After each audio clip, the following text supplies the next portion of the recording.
Well, Smylie, day one of the Ryder Cup is in the books. Europe leads 6.5 to 1.5. The Team USA managed to lose 1.5 points on the 18th hole. I'm at a loss for words, so I'm just going to read you a few words from some other people here. This is from Justin Ray Golf. This is the first time the United States has not won a single match in a day at the Ryder Cup. This from Zach Johnson. Despite the scoreboard, I'm still extremely proud of what they've done. And this finally from Brooks Koepka. I mean, I want to hit a board and pout just like Jon Rahm did, but it is what it is. Act like a child, but we're adults. We move on. Listen, we talked about this in the lead up to the Ryder Cup, how this Europe team momentum had built. We thought they were going to be a lot better than maybe people were getting credit for.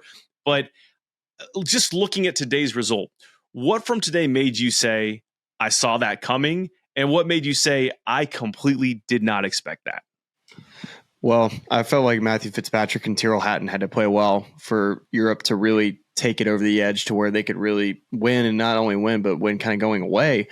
And we have kind of been talking about the form of the Europeans coming into this, where Luke Donald's lineup was way more easier to pick. I felt like their players were playing better. And in the United States team, to me, it just seemed like there were way more question marks about who was playing well. And I just felt like at the top, Jon Rahm, Rory McIlroy, and Viktor Hovland, I didn't see any of those three guys playing bad.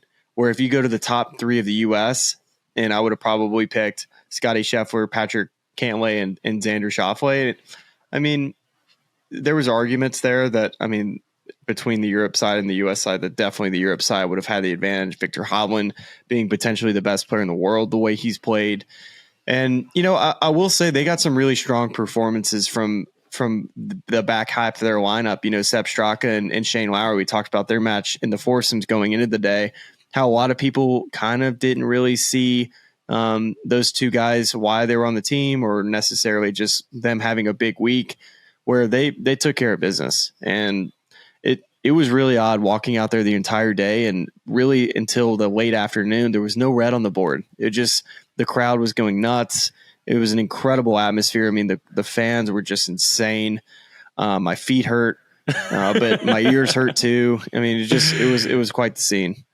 Yeah, and the red that was on the board in the afternoon eventually all went away at the very end of the day. I do obviously want to get to Team USA and unpack what happened there, but let's start with a European side that played fantastic today.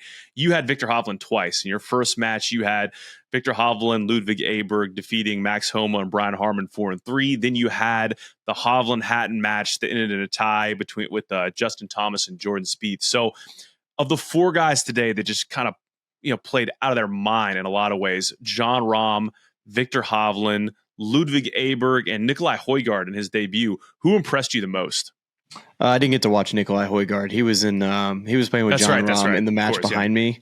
I did get to see Ludwig play, and I saw Tyrrell Hatton play with Viktor Hovland, but I saw Viktor play both matches, and Viktor was stupid good. He just never really was offline with any shot all day. Just absolutely striped it. His chip in on the first hole of the Ryder Cup was the dirtiest chip shot ever. It was the first call of the Ryder Cup, and we get to the green, and I'm thinking, like, it's an obvious putt. Like, nobody's chipping that. And he gets a wedge out. I'm like, what is he doing? I was like, this is not, like, I'm really shocked he got the wedge out. And then it literally rolls in like a putt. I'm like, this guy is a totally different animal. Like, he wouldn't have done this 2 years ago. He would have been freaking out if he had to chip that. Isn't it amazing how far he's come? Like this Vic 2.0 that has such an incredible short game. No, it was silly, and he really the first 3 holes just kept the momentum on their side. They won the first 2 holes in the foursomes, and then he hits this chip on the 3rd hole that would have gone by, but it hits the pin and goes to a foot, and really just he was carrying Ludwig through the first 5 holes, and which is hard to do in a foursomes deal, but like he really. Like, Ludwig did not look good early, and he was scraping a lot of iron shots. And then Ludwig started making some putts, and then he started driving it really well with the driver. And that combination was like, it was lethal, because Aberg was 45 yards past Harman because they were hitting on the same holes. And Max played really well. Like, he looked awesome out there. But just I thought the distance advantage between the two, that was really, I thought, what separated that foursomes match. And then in the afternoon, I thought Hatton, he looked, he looked good. He didn't really ever get out of position. He drove it pretty well. He didn't necessarily get crazy hot with the putter, but he's just such a solid rock. He's just such a solid player. He was never out of a hole, which in that format, Jordan was out of most of the holes in the back nine. It felt like he just totally lost steam on the back.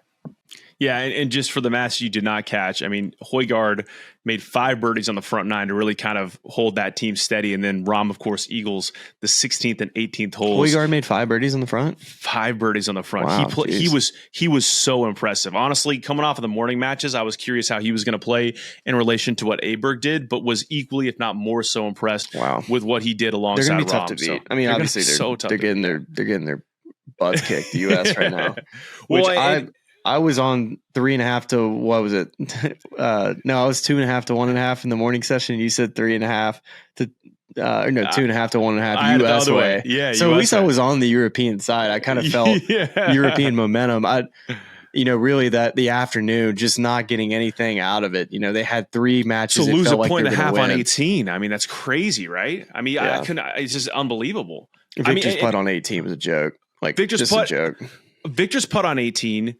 Rahm's putt on 18, and then to finish it up with Wyndham hitting a 330-yard drive center of the fairway and then blowing it right into the spectators, and then from there chips it. I mean, like, Wyndham was tailor-made setup, should have had an easy birdie, maybe even an eagle look. Oh, really? And then it ends up with Max. So I think Max. I saw Rosie's putt. Max hit his drive right on 18, then kind of hit a punchy kind of shot out of there that ended up just in the first cut of rough and hit a wedge in and had a putt, maybe 2 feet longer than Rose's that barely missed. And obviously makes a 5, Rose makes a 4, and they rescue a half point. I mean, where on the USA side, where do you go from here? Because I mean, I think it's a question of, who are you benching? Are you going to try some new pairings? Are you going to go back to some existing ones and hope those guys figure it out? I just don't know who you can. Really, the only guy I'm leaving the day saying I can count on him is Justin Thomas, which is crazy to think from where we started with people questioning him as a pick. I mean, he literally played 2 against 1 against the hottest player in the world in Tyrrell Hatton and rescued a half point for Team USA. What are your thoughts on just where you go? I didn't love the pairings they sent out in the morning, and I thought they got the pairings right in the afternoon for the most part, and really were primed to take advantage of it. I thought all the best players, that were in the most form were playing in the afternoon, and they just weren't able to capitalize it on 18, but definitely started catching a little bit of that momentum back. And, do they have the right team? That's where everybody's heads are at when you see the scoreboard. Was it the right lineups? Is European team just better? And I think it's a little bit of everything, because I think the lineups could have been picked better. I think the team maybe could have been just a little bit better. But, for a guy like JT to go out and play as well as he did, I think that was it was really cool to see that, because honestly, he played awesome. It was really impressive. Just didn't quite get the putter going, and if he just would have, he made a couple key putts. 15 was huge. Give him credit, man. 16 was just just that give one. But yeah, 100%. I know we got to get you out of here. I just have a quick one on the course. A lot of people were talking about the setup, but I want to ask you about the greens. They have bent grass greens here at Marco Simone. It looked like in that morning session, they confused a lot of guys. Like, they actually got Hatton on camera saying these effing greens are so bad. And then we had they're just slow. Ricky looking confused. Matt, so just slow, nothing to it that would be tricky other than the speeds. To me, like, a little slow, and honestly, like, maybe a tick of grain as well. And then you have a ton of competing slopes on the green, so your eyes get deceived based on what slopes you see. So there's just not a ton of usable area on the greens because there's so much slope coming off the edges or off the middles of the green. So I think that confuses a lot of guys, and saw tons of guys come up short on putts. The players that putted the best were the ones that were the most aggressive, but you almost have to convince yourself to hit it harder. And it's just very unusual for, just for those guys. But, whether it's, I think we go back to form. I think we go back to, let's go to the BMW Championship where all of the European Tour players played. They all made the cut. And JT was the only guy to really play a couple weeks ago in Napa and Max. And I thought JT and Max and Scotty looked the best today. So between those three guys, you have to wonder, it's like, should there have been more guys playing in Napa or more guys playing at the BMW? You definitely have to question that. And I know, what was it, Wyndham Clark said, we were going to be really rested. They may be tired. Now that doesn't really look so quite as good, does it? Yeah. I mean, it's because I just don't know. It's like, you can have as much rest as you want. If you guys are going to play like you did today, I don't know where you're going to go. So look, that's it for our day one journal at the Ryder Cup. I'm going to leave you with a quick one. Nobody cares, but the boys are in the Hope Valley Men's League Championship. Oh, that's really good to hear. Nobody cares. At least at least we did have an American win a match today. So good for you. Big match play win. Big match play win for the boys. Well, we'll be back here with a day two journal that, listen, you're impartial, you're a broadcaster, but maybe hopefully a little bit more competitive, both for the broadcast and for the people out there that are rooting for Team the USA. Afternoon was fun, man. Like, it was the most electric thing I've ever been a part of.